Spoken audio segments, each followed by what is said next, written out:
ஆலயா cotton வேட்டிகள் ஷர்ட்டுகள் wedding celebration.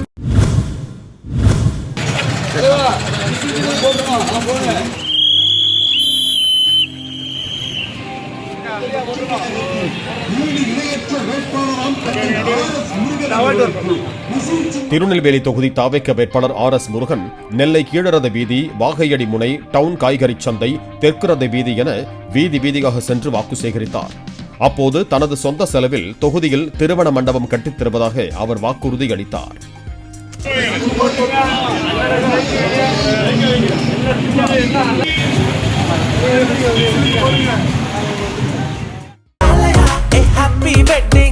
ஆலயா cotton வேட்டிகள் ஷர்ட்டுகள் wedding celebration.